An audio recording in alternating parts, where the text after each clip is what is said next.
Madam Chairman, ladies and gentlemen, it's certainly a great pleasure to be with you tonight, and thank you all for coming.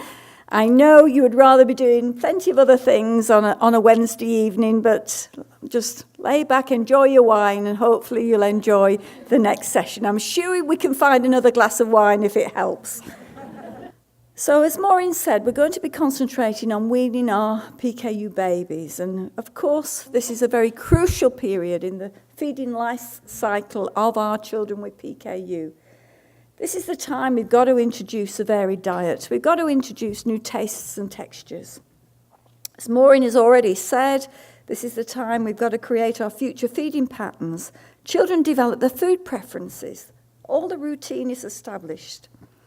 It's also a time when the interaction between the infant and caregiver starts to change, and all of this requires quite an extensive learning process. Now, there's many things that we have to take into account or we have to consider when we're feeding our infant with PKU. We've got many infant factors out there, we've got many maternal factors out there, and we've also got many PKU factors out there. But of course, at the weaning age, this is the time when our babies become much more hungry, their development is starting to change, they may be starting to sit up, they're starting to watch everybody, watch their eating, they may be starting to put things to their mouth. They're developing new feeding skills, they're learning to feed themselves, they're learning to use a spoon. It's also a critical time as far as developing the food preferences are concerned, and this is particularly important when we talk about introducing various protein substitutes at this stage. It's also a time when children learn food neophobia. We find there's things that they don't like, so critical that we get this right. Mealtime interactions do change. More than one caregiver may get involved in the feeding process, and it's certainly a different kind of interaction between the mother or the father or grandma and granddad and the baby itself. It's also a time when negative things start to happen to the baby. We know that they will start to teeth. This can be quite a difficult process in the second 6 months of life and the first 6 months between the ages of 12 months to 18 months.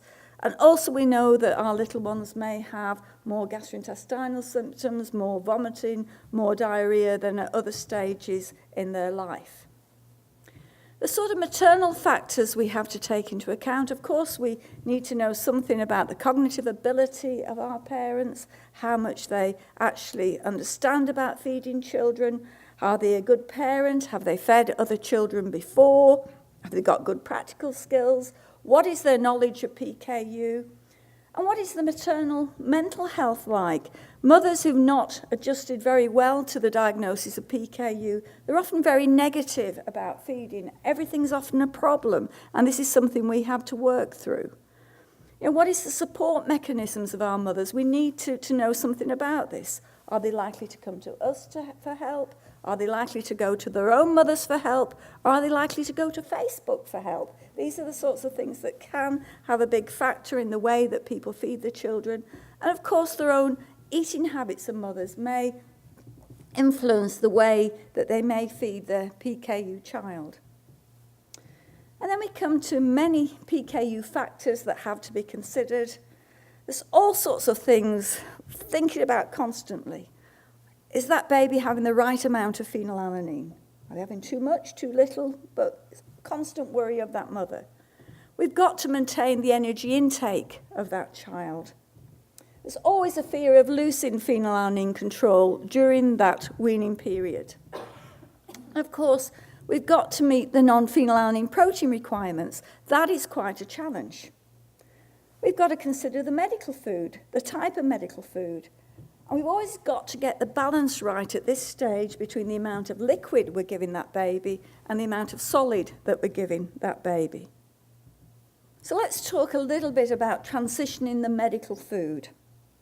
And we in Britain would transition our medical food starting from around about 6 months of age. And I'm going to explain what we mean by that process in a minute. We aim, rightly or wrongly, to give our babies something like 3 grams of protein per kilo per day. And this is total protein requirements, both from natural protein and from the medical food. And of course, the amount of protein equivalent from medical food should increase with weight gain. So as our babies get heavier, then we need to give them that little bit more medical food. We start doing this at the age of 6 months. And traditionally, medical food is given as a liquid to older infants, and that's a general practice throughout the world. But of course, the whole purpose of weaning is we want to get solids into the diet. The more liquid we give that baby, then the less solids we're going to take. Now, in the 1990s, it was the time I was doing my PhD, I did some work looking at feeding problems of children with PKU, and we actually videoed young children taking their ordinary food and taking their medical food. And what we actually found when we did the videos of the medical food, it was absolutely problematic. People would come to the clinics and say, yeah, medical food is a little bit of a problem, but they didn't describe the horrors we was actually seeing in the homes. People was up to all sorts of persuasion antics to try and persuade the children to take the medical food.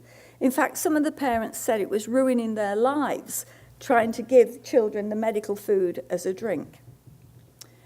Round about the same time, I knew I'd got a big problem in the clinic. I attended a conference a patient conference, and I saw some young children being fed from Great Ormond Street, one of our obviously huge hospitals in the UK in London.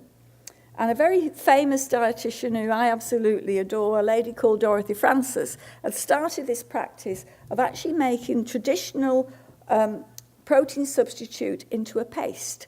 So instead of making up traditional medical food into a liquid drink, she would add a small amount of water into a paste, and then she would give it to her little ones with PKU. And I saw this, it looked very easy, and I went back to my hospital in Birmingham and decided to give it a go to my next baby. And you know what it's all like when you try anything new. If it doesn't work the first time, you give up.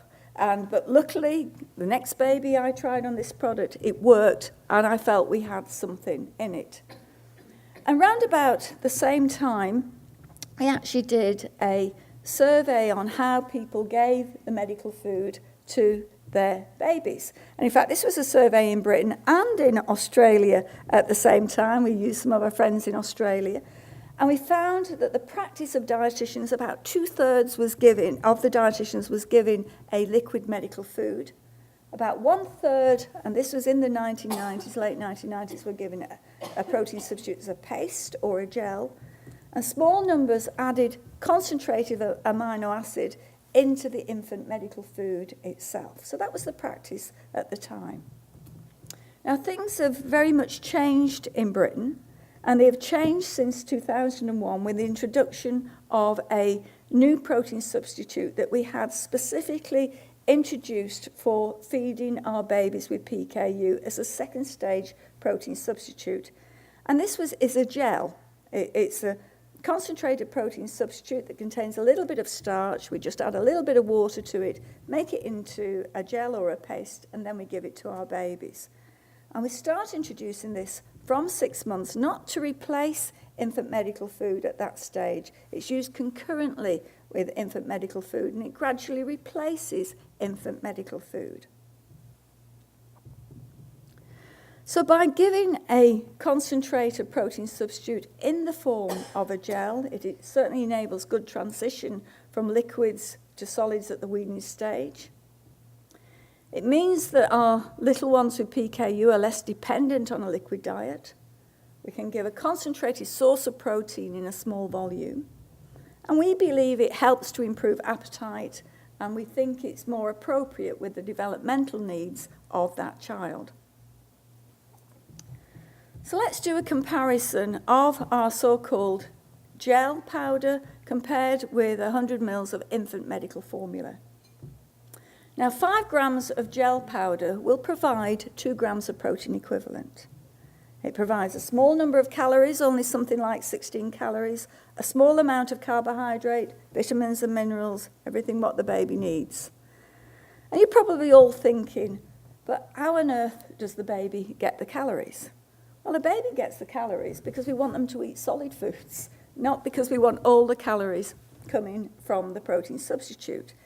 Compared with medical food, 100 mils of normal standard formula developed for PKU would also provide 2 grams of protein equivalent, a lot more calories, a lot more carbohydrate.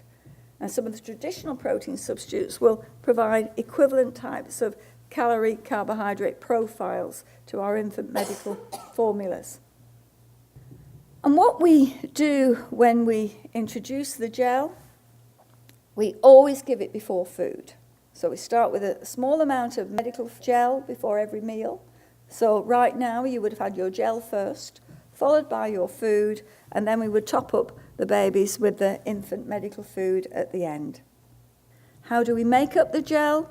We generally start by taking something like 5 grams of powder, 5 mils of water, a good 5 mils of water, and we make this into a thin paste.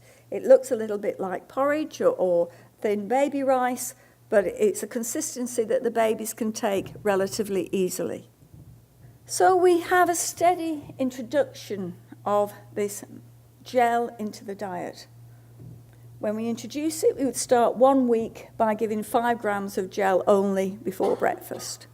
Then the second week, we would start by introducing a second lot. So we would introduce another 5 grams before lunch. Third week, we'd introduce another lot before the evening meal. But we've already introduced equivalent to 6 grams of protein equivalent by making those 3 very small changes by introducing that small amount of gel. And then the amount of gel that we give gradually increases as the protein requirements change with the increasing size of the baby. But by the age of 12 months, we aim to be giving at least 50% of the protein equivalent requirements from the gel. Now, I know it is a Wednesday evening. I know you've just eaten. I know you've all got a glass of wine in front of you, but I'm just going to give you some quick calculations. And I promise you they will be quick calculations, but it's just to show you how easy this is. So bear in mind, in Britain, we're giving 3 grams of protein per kilo per day to our babies. So obviously, you would vary this according to what your own requirements are. I've assumed my 6-month baby is 7 kilos, and I've just put weights for the first year of life, 7, 8, 9, 10 kilos very easily. Calculated that 7-kilo baby would need 21 grams of protein equivalent per day. 8-kilo baby requires 24. 9-kilo baby requires 27. 10-kilo baby requires 30. So pretty easy calculations. Now, what I've done here is assumed that from the age of 6 months, our baby is going to be taking about 600 mils of an infant medical food, one that provides 2 grams of protein per 100 mil. Now, it may well be, in reality, the baby may take a little bit more than this or a little bit less than this, but our babies, when they're taking the gel, don't need to increase the volume that much. So throughout the rest of the first year, we're going to get about 12 grams of protein equivalent from that. Then we're going to get a little bit of protein from the natural protein. And I've just taken an example here of a baby who's tolerating something like 200 milligrams of phenylalanine per day. We have a simple exchange system in Britain where we assume that 50 milligrams of phenylalanine equates to a gram of natural protein. So I put this little child on 4 grams of natural protein. So already this baby is consuming quite a lot of protein from these 2 sources. So where does the gel come in? Well, we're essentially using the gel as a top-up to make up the rest of the protein requirements. That's all it is. We're using it as a top-up in this stage in life. So it's so easy to put in. So I put in the rest of the calculations here. I've added our gel. What we need from 7 kilos is an extra 6 grams of protein equivalent, and that's very simple. 5 grams of gel 3 times a day. 8 kilos, we actually need something like an extra 8 grams of protein from the gel. I've given 7 grams 3 times a day, which actually calculates at 9 grams of protein equivalent. That's fine. 9 kilos, we need an extra 11 grams of protein equivalent, and we've just increased this to 9 grams of gel 3 times a day.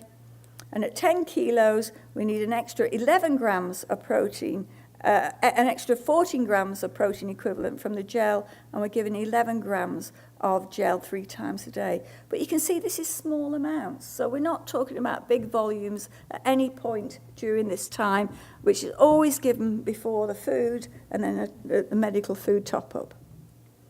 Now, what do we do with solids with our babies? Well, I think we're all told not to introduce solids before the age of 6 months. I'm a little bit naughty. I like to introduce solids relatively early in PKU, so I would be advocating this from the age of 17 weeks. And what we would do in Britain is first put in low-protein fruits and vegetables, which we do not count these as part of our exchange system if they contain less than 75 milligrams of phenylalanine per 100 grams. So we put these in first. And then at the same time that we start introducing our gel, and I'm not going to go through this in any kind of detail, we start introducing our exchange system for food, and we start replacing breast milk or infant formula milk with exchanges from foods such as potato, from vegetables like peas, or a little bit of yogurt, this kind of thing. We would expect our babies to take finger foods at the normal time, drink from cups at the normal time, adapt to toddler meals at the normal time. Nothing special with any of this. We expect it to be normal. We expect the volume of food to be normal. So I think my time is probably up at this point. Maureen's been very good and very patient, and she hasn't reminded me that I've had my 20 minutes, but certainly, as far as I'm concerned, during the weaning period, emphasis should always be on solids rather than the liquids. This applies equally to the protein substitute. The gels can easily be incorporated into the diet. We need to do a sequential dose increase with gel, titrated with infant medical food, certainly a top-up dose of the amount of how much medical food we give. We sometimes do have problems with minor childhood illnesses and teething in keeping the gels going, but that's just up to us to try and support our families during this time. And always, always, always the priority should be when feeding children with PKU, we've got to be considering the developmental requirements of the infants with PKU rather than just the requirements of PKU itself. Thank you. Thank you very much, Anita.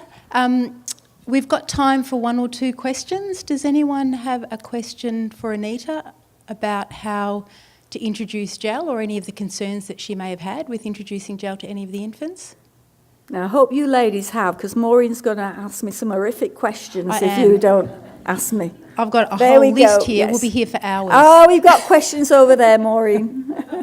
Saved, Anita. Do you mix the gel with baby food? No. Or do you serve them separately? We serve them separately. So the gel is mixed with a little bit of water. So I usually start with 5 grams of powder, gel powder. We mix it with 5 mils of water, so it's made into a paste.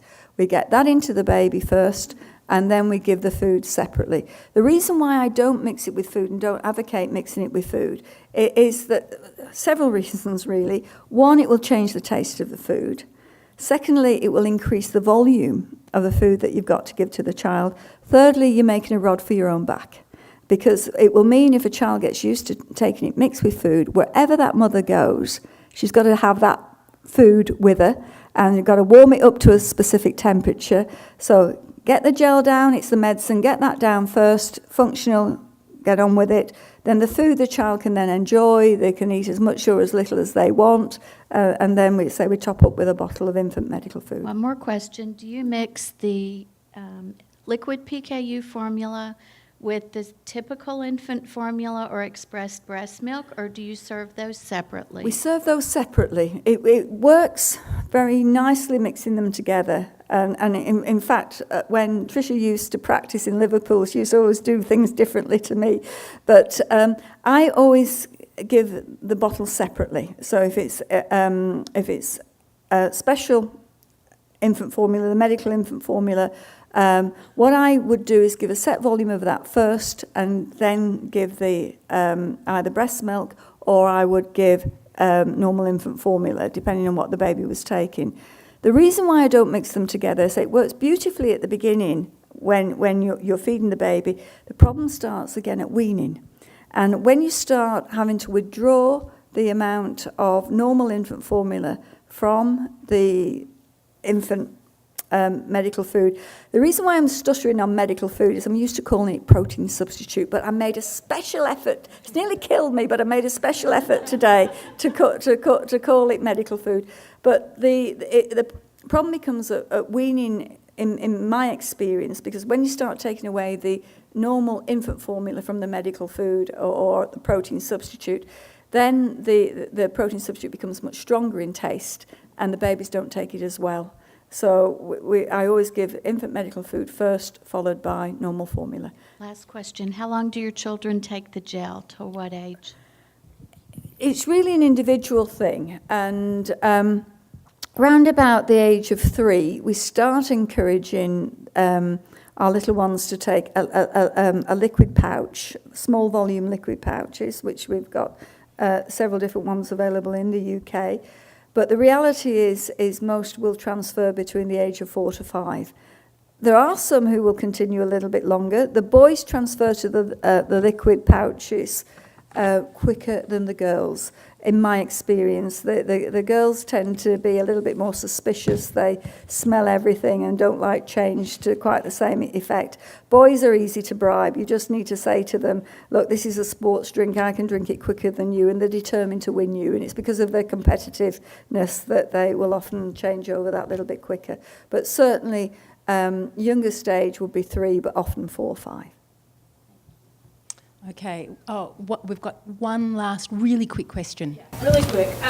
We have limits on our product availability. Has anybody done anything similar with one of the standard products? Oh, you've with just done like it. the Periflex Infant or with the gel, just you or anybody else?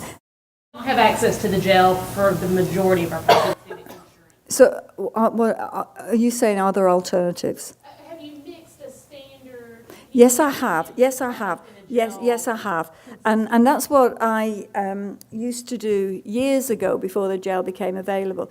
The difficulty, and you can get it to work, but the difficulty is that it doesn't thicken. So it's very sloppy, and what you will get, particularly if a little one dribbles it down the face. I used to have little ones with sore mouths because you get all the amino acids dribbling down the face. The gel holds it together better.